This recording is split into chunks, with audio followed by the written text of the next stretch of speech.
Concrètement, vous faites quoi? Eh bien, revenons à Marlène. Son entreprise souhaitait répondre à la demande de ses clients qui voulaient du bio et une démarche éthique. Très tendance. Elle a d'abord envoyé une demande d'intervention au Collé ACP. Nous avons commencé par construire avec elle un plan d'action et un budget dédié. Qu'est-ce que vous entendez par plan d'action?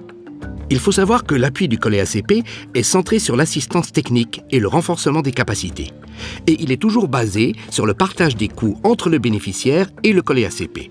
Nous avons donc défini les responsabilités de chacun. Pratiquement? Marlène se concentre sur l'amélioration des infrastructures, pendant que nous prenons en charge le renforcement des capacités de son personnel. L'entreprise bénéficiaire doit apporter sa contrepartie à chaque fois que nous intervenons. Et ça marche vraiment? Ça marche toujours avec les entreprises motivées. Quand Marlène s'est lancée dans une démarche éthique, nous l'avons conseillée, mais c'est elle qui avait le potentiel. Vous êtes une sorte de coach, en fait. Exactement. L'aide apportée par le Fonds européen de développement a un effet de levier. Dès que les performances de l'entreprise rassurent les clients, elle gagne la confiance des financiers. Et c'est parti. Aujourd'hui, SCS exporte vers l'Europe 1500 tonnes de mangue fraîche. Et Marlène est en bien meilleure position pour accéder à des sources de financement pour ses projets d'investissement. C'est beaucoup, 1500 tonnes de mangue? SCS reste une PME, mais sa progression est impressionnante. 2 conteneurs exportés en 2007, 60 en 2014. Au départ, Marlène travaillait avec 40 petits producteurs certifiés. Ils sont aujourd'hui 5 fois plus nombreux. Pour renforcer les capacités, comme vous dites, vous envoyez sur place des experts européens? Ça doit coûter bonbon.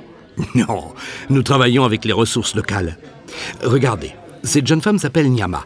Elle se rend dans un village pour former les cultivateurs qui fournissent leurs fruits à SCS. Le Collé ACP a conçu le matériel pédagogique. Mais cette Nyama, elle est payée par le Collé ACP? Non, elle est employée de SCS. Elle est engagée par Marlène. Mais Nyama a été formée par un consultant local, lui-même formé par le Collé ACP. En fait, nous formons des formateurs. Nous élaborons des formations à la fois techniques et pédagogiques. Nous avons développé des outils et une méthodologie qui a beaucoup de succès sur le terrain. Et nous avons mis aussi en place une plateforme de formation à distance. Des gens comme Nyama, il y en a combien? Ils sont des dizaines de milliers dans les entreprises, formés par notre réseau qui compte environ 1000 formateurs. En fait, nous avons créé des mécanismes d'appui durables et autonomes. Vous m'avez l'air assez fier. Oui, nous sommes heureux de voir les experts que nous avons formés proposer leurs services dans d'autres pays ACP. Une réelle coopération sud-sud se met en place.